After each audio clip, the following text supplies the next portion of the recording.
Hello everyone, welcome back to our YouTube channel Take Log.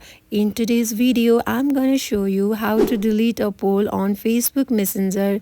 It's quick and simple, so make sure you watch till the end. Firstly, open the Messenger app on your phone. Once you open up it, go to the chat where you created the poll and find the poll message in the chat.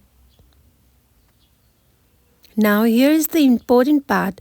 Unfortunately, Facebook Messenger doesn't currently allow users to delete polls manually once they have been created.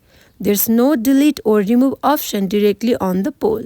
So however, what you can do is either ignore the message or delete the entire chat if you no longer need the conversation.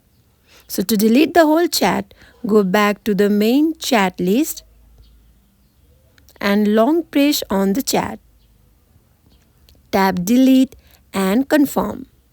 But remember, this will delete the chat only for you, not for the other persons. So that's it for today's video. If this was helpful, don't forget to like, comment and subscribe to our channel. See you in the next video.